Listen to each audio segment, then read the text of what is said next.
ചെയ്തു. പക്ഷെ ഭരിക്കാനായിട്ട് വന്നു കഴിഞ്ഞപ്പോഴാണ് കൊടുക്കാനായിട്ട് സാധനം വേണ്ടേ? അങ്ങനെ ഒരു കാര്യം നടക്കത്തില്ല. അന്ന് റേഷൻ കടയിൽ ഒരു മണ്ണാങ്കട്ടയില്ല, ഗവൺമെന്റിന്റെ ചെലവിൽ അരിയും കൊടുക്കത്തില്ല, ഗോതമ്പ് കൊടുക്കത്തില്ല, ഒന്നും കൊടുക്കത്തില്ല. അപ്പോഴാണ് ഒരു അമ്മ മനസ്സ് ഇന്ത്യൻ നാഷണൽ കോൺഗ്രസിന്റെ പതാക വാഹയായിട്ട് വന്നത്. ആരാണത്? 1959 ആദ്യമായിട്ട് നാഗ്പൂർ കോൺഗ്രസിന്റെ പ്രസിഡന്റായിട്ട് വന്നു ഇന്ദിരാ പ്രിയദർശിനി. അവിടെ ചർച്ച ചെയ്ത പ്രധാന വിഷയം ഇന്ത്യയിലെ ജനകോടികൾക്ക് ഗവൺമെന്റിന്റെ ചെലവിൽ റേഷൻ കൊടുക്കണം. റേഷനിയെ കുറിച്ചാണ് ഞാൻ ഈ പറയുന്നത്. ഉറങ്ങരുതിരുന്ന് ഉറങ്ങരുത്. അന്നവിചാരം, മുന്നവിചാരം, ഭിന്നവിചാരം, കാര്യവിചാരം. ഏറ്റവും പ്രധാനപ്പെട്ടത് ഭക്ഷണമാണ്. അന്നത് സ്വപ്നത്തില്ലായിരുന്നു. ഞാൻ പറഞ്ഞില്ലേ, നമ്പൂരിപ്പാണ്ഡ്യ ഗവൺമെന്റ് പിണ്ണാക്ക് കൊടുത്ത കാലഘട്ടം. എന്തായിരുന്നു പിണ്ണാക്ക്? അവസാനം കൊടുക്കാനില്ലാതെ വന്നു, പ്രക്ഷോഭണമായി. കൊടുക്കാനില്ല വന്ന് പ്രക്ഷോഭണം. കോഴിക്ക് കൊടുക്കുന്ന പോലെ അരയോൺ സരിയാണ് കൊടുക്കുന്നത്. നമ്മുടെ ഈ നാഴിയൊക്കെ, പഴയ കാലത്തെ നാഴിയൊക്കെ ഇങ്ങനെ തിരിച്ചു വെച്ചാൽ അതിൻ്റെ മൂട്ടിൽ ഒരു അളവുണ്ടായിരുന്നു. അതാണ് ആഴക്കെന്ന് പറയുന്നത്. ആഴക്കരി ഇത് നമ്പൂരി കോഴിക്കുഞ്ഞിന് തിന്നാനോ ഇറച്ചി തിന്നുന്ന നമ്പൂതിരി തനിക്കുമില്ലേ കുഞ്ഞുങ്ങൾ എന്ന് നമ്മൾ മുദ്രാവാക്യം വിളിച്ച കാലഘട്ടം. തീർന്നില്ല. കമ്മ്യൂണിസ്റ്റുകാരും വിളിച്ചൊരു മുദ്രാവാക്യമുണ്ട്. ചക്കയും മാങ്ങയും മുമ്മാസം, ചക്കയും മാങ്ങയും മുമ്മാസം, ചേനയും ചേമ്പും മുമ്മാസം, താളും തകരയും മുമ്മാസം, അങ്ങനെ ഇങ്ങനെ മുമ്മാസം. അങ്ങനെ ഇങ്ങനെ എന്ന് പറഞ്ഞാൽ താളുമില്ല, തകരയില്ല, പുല്ലുമില്ല, ഒരു മണ്ണാങ്കട്ടയില്ല. ആകപ്പാട് പട്ടിണിയാ.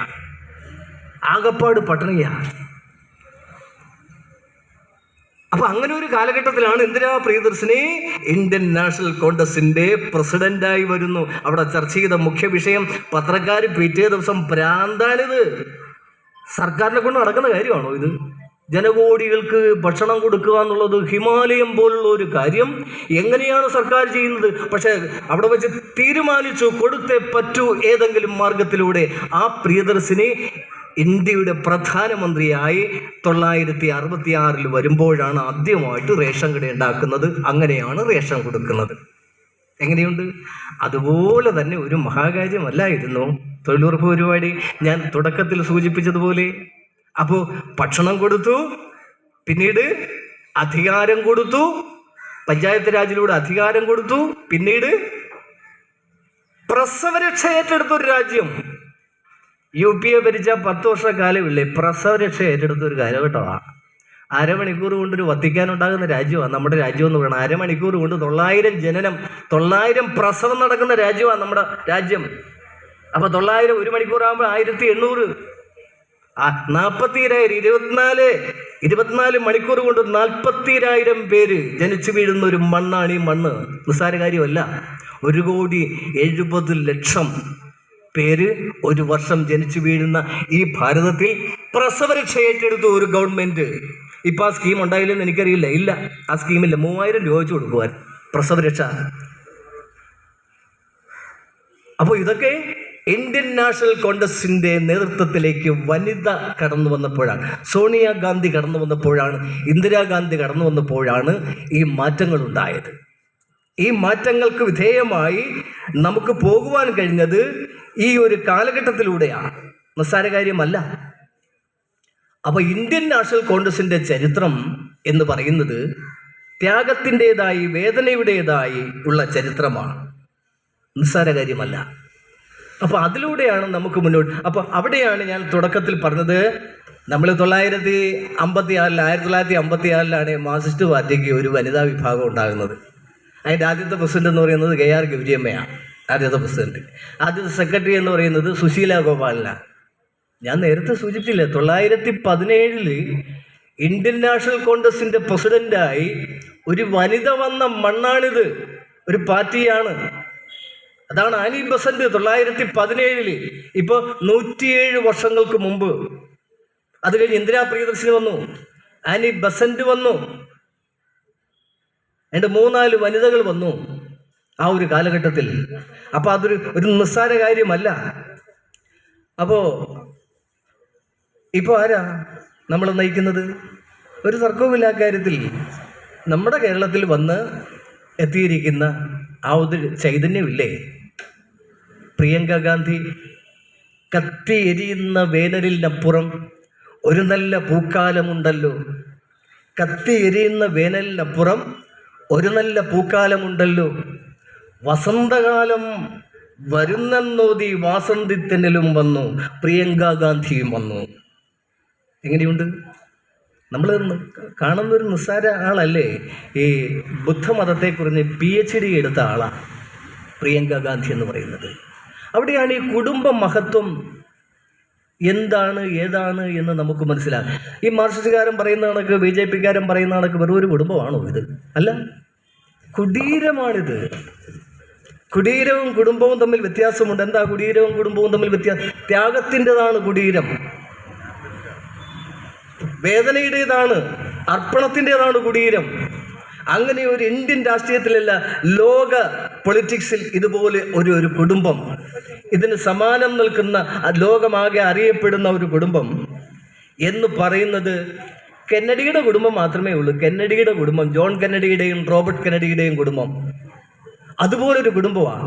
നമുക്കറിയാം. ആരെ അറിയാം? രാഹുൽ ഗാന്ധി അറിയാം, അച്ഛനെ അറിയാം, രാജീവ് ഗാന്ധി അറിയാം, അമ്മയെ അറിയാം, ഇന്ദിരാഗാന്ധി അറിയാം, അച്ഛനെ അറിയാം, ജവഹർലാൽ നെഹ്റുവിനെ അറിയാം. നെഹ്റുജിയുടെയും അച്ഛനെ നമുക്കറിയാം, മോട്ടിലാൽ നെഹ്റു. മോട്ടിലാൽ നെഹ്റുവിൻ്റെയും അച്ഛനെ അറിയാം, ഗംഗാധർ റാവു. ഗംഗാധർ റാവുവിൻ്റെയും അച്ഛനെ നമുക്കറിയാം, ലക്ഷ്മി നാരായണൻ മിശ്ര. ലക്ഷ്മി നാരായണൻ മിശ്രയുടെയും അച്ഛനെക്കുറിച്ച് ചരിത്രം പറയുന്നു, രാജ് കൗൾ. എങ്ങനെയുണ്ട്? അപ്പം ഞാൻ നേരത്തെ പറഞ്ഞില്ലേ, ആ പൈതൃകമാണ് നമ്മുടെ പൈതൃകം എന്ന് പറയുന്നത്. ഈ പ്രിയങ്ക ഗാന്ധിയെ നമുക്ക് വിഷ്വലിലൂടെ നമുക്ക് കാണാൻ കഴിഞ്ഞു. നല്ല വയലറ്റ് സാരിയും ബ്ലൗസും ഒക്കെ ആയി, വയലറ്റ് കളറുള്ള വണ്ടിയും ഒക്കെ ആയി. എല്ലാവരുടെയും മനസ്സിൽ ആ ചിത്രമുണ്ട്. എൻ്റെ മനസ്സിൽ അതല്ല ചിത്രം.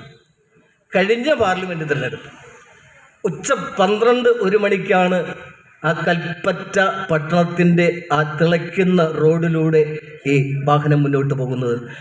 രാഹുൽ ഗാന്ധിയുടെ വാഹനം.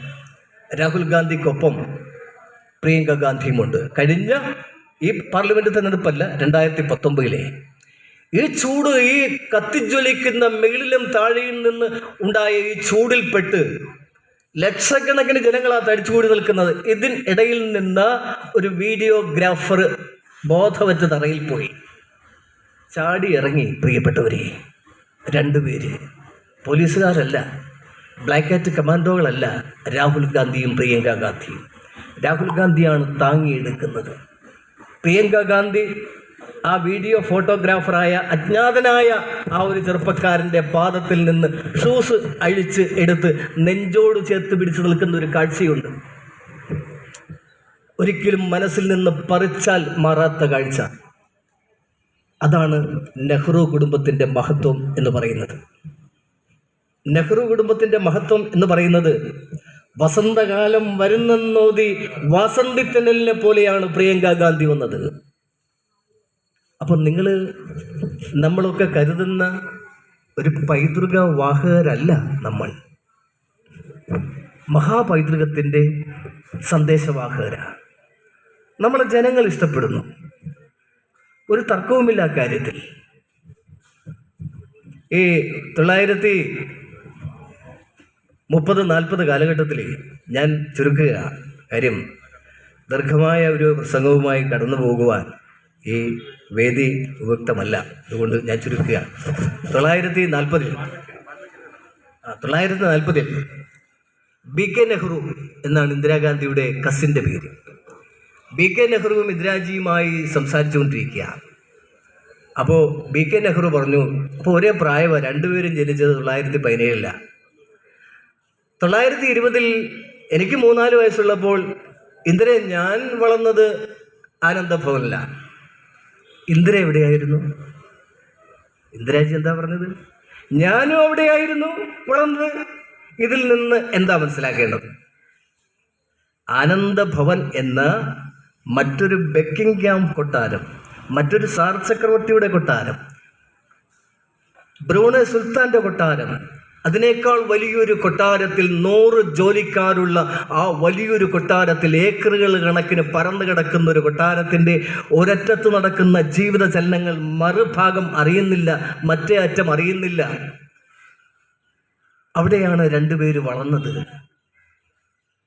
പ്രിയപ്പെട്ടവരെ, തമാശ രൂപത്തിലാണെങ്കിലും ചരിത്രത്തിൽ ഇന്ത്യ വിലക്ക് ചോദിച്ചു എന്നാണ്. അത് തമാശയായിട്ടാണ് ജവഹർലാൽ നെഹ്റു തൻ്റെ ജീവചരിത്രത്തിൽ ഡിസ്കവറി ഓഫ് ഇന്ത്യ അല്ല, ജവഹർലാൽ നെഹ്റുവിൻ്റെ വേറെ ജീവചരിത്രമുണ്ട്. അത് തമാശയായിട്ടാണ് പറയാം. കാര്യം അത്ര കുബേരമായിരുന്ന കാര്യം. അപ്പം അവരോട് ചേർത്ത് വെക്കുന്നത് രാജാക്കന്മാരുടെ കാര്യമായിരുന്നു ചേർത്ത് വെച്ചുകൊണ്ടിരുന്നത്. അപ്പം മോട്ടിലാൽ നെഹ്റുവിൻ്റെയും ജവഹർലാൽ നെഹ്റുവിൻ്റെയും രാജകീയ പുത്രി ഇന്ദിരാ പ്രിയദർശിനി, പ്രിയപ്പെട്ടവരെ, മരിക്കുന്നതിന് മുമ്പായി എഴുതി വെച്ച വിൽപ്പത്രത്തിൻ്റെ മൊത്തം മൂല്യം എന്താണെന്ന് നിങ്ങൾക്കറിയുമോ? 15 ലക്ഷം രൂപ. രാജീവിനും സജ്ജയനുമായിട്ട് എഴുതി വെച്ചത് 15 ലക്ഷം രൂപയുടേതാണ്. ഇന്ത്യ വിലക്ക് ചോദിക്കാൻ കഴിവുള്ള ഒരു ഫാമിലി, ആ ഫാമിലിയിൽ നിന്നാണ് ഞാനിത് പറയുന്നത്. അതായാണ് നമ്മുടെ പൈതൃകം എന്ന് പറയുന്നത്. ഞാൻ എൻ്റെ വാക്കുകൾ ചുരുക്കുകയാണ്. ഒരു കാര്യം കൂടി പറഞ്ഞുകൊണ്ട് 1929 ആ കാലഘട്ടം എന്നൊക്കെ പറയുന്നത് ഇന്ത്യൻ നാഷണൽ കോൺഗ്രസിൻ്റെ പ്രസിഡന്റിനെ വിളിക്കുന്നത് രാഷ്ട്രപതി എന്നാണ് വിളിക്കുന്നത്. രാഷ്ട്രപതി. അത് മഹാത്മാഗാന്ധി 1924 കോൺഗ്രസിൻ്റെ പ്രസിഡന്റ് ആയപ്പോൾ മുതലാണ് രാഷ്ട്രപതി എന്ന് വിളിക്കാൻ തുടങ്ങിയത്. ബ്രിട്ടീഷ് രാജാവിനും ബ്രിട്ടീഷ് പ്രധാനമന്ത്രിക്കും ഒപ്പം ഇന്ത്യയിലെ ജനകോടികൾ ഇന്ത്യ എന്ന വികാരത്തെ ഉയർത്തിവെച്ചു. രാഷ്ട്രപതി അങ്ങനെയാണ് വിളിക്കാൻ തുടങ്ങിയത്. അപ്പോൾ 1929 അപ്പൂപ്പനിൽ നിന്ന് അച്ഛൻ ഇന്ത്യൻ നാഷണൽ കോൺഗ്രസിൻ്റെ പതാക സ്വീകരിക്കുന്നു. എവിടെ? ലാഹോർ AICC. അവിടെ ഒരു 12 വയസ്സുകാരിയുണ്ട്. ഒരു 12 വയസ്സുകാരി ഹിന്ദു, 12 വയസ്സാവുള്ളത്. ആ കാലഘട്ടത്തിലൊക്കെ സ്വാതന്ത്ര്യമൊന്നും സോഷ്യലിസമൊന്നും ഒക്കെ പറഞ്ഞാൽ ഷൂട്ട് ചെയ്യും. 1929 സംഭവം നടക്കുന്നത്. അതിന് 10 വർഷം മുമ്പാണ് ഒരു കാര്യമില്ലാതെ 1000 പേരെ ഷൂട്ട് ചെയ്ത് കൊന്നത്. അതാണ് ജാലിയൻ വാലാബാഗ് കൂട്ടക്കൊല എന്ന് പറയുന്നത്. അപ്പോൾ അവിടെ വെച്ചാണ് പൂർണ്ണ സ്വാതന്ത്ര്യ പ്രമേയം ജവഹർജി അച്ഛൻ എഴുതി തയ്യാറാക്കിയിട്ട് പറഞ്ഞു, മോളെ നീ വായിക്കൂ എന്ന് പറഞ്ഞു. 1 ലക്ഷം ആൾക്കാരുടെ മുന്നിലാണ് ഇത് വായിക്കുന്നത്. 1 ലക്ഷം ആൾക്കാരുടെ മുന്നിൽ. പിന്നിലിരിക്കുന്നത് ആരൊക്കെയാണ്? ലോകമറിയുന്ന ഭീഷണശാലികൾ. അച്ഛനും അപ്പൂപ്പനും മാത്രമല്ല, പട്ടേലും മഹാത്മജിയും ഉൾപ്പെടെയുള്ളവർ പിന്നിലുണ്ട്, ആ വേദിയിലുണ്ട്. അവിടെയാണ് 12 വയസ്സുകാരി ഇന്ത്യയുടെ സ്വാതന്ത്ര്യ പ്രമേയം, സ്വാതന്ത്ര്യ പ്രതിജ്ഞ വായിക്കുന്നു. പ്രതിജ്ഞ വായിച്ചു കഴിഞ്ഞ് അച്ഛൻ മോളോട് പരസ്യമായി പറഞ്ഞു, ഇന്ത്യയുടെ സ്വാതന്ത്ര്യത്തിന് വേണ്ടി ആദ്യമായി പ്രതിജ്ഞയെടുത്തത് മറ്റാരുമല്ല, നീയാണ് പ്രതിജ്ഞയെടുത്തത്. നീ ഇതൊരിക്കലും മറക്കാൻ പാടില്ല. ഇതെന്നാ സംഭവിക്കുന്നത്? ഇതെന്നാ നടക്കുന്നത്? 1929 ഇന്ദിരയ്ക്ക് 12 വയസ്സുള്ളപ്പോൾ. ഒരു 55 വർഷം കൂടെ പിന്നോട്ട് പോകുന്നു. 55 വർഷം കൂടെ പിന്നോട്ട് പോയി ഇന്ദിരാഗാന്ധിക്ക് 67 വയസ്സ്. 1984. 1929 12കാരി 1984 ആയപ്പോൾ 67 വയസ്സുകാരി പ്രസംഗിക്കുകയാണ്. എവിടെ? ഭുവനേശ്വർ പരേഡ് ഗ്രൗണ്ടിൽ. എൻ്റെ ഓരോ തുള്ളി ചോരയും ഇന്ത്യ കരുത്തുറ്റതാക്കി മാറ്റും.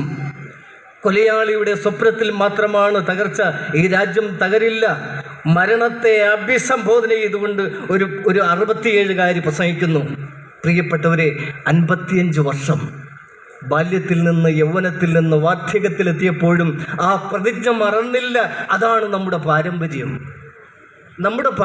അതാണ് കസ്തൂർബാജിയുടെയും ഇന്ദിരാജിയുടെയും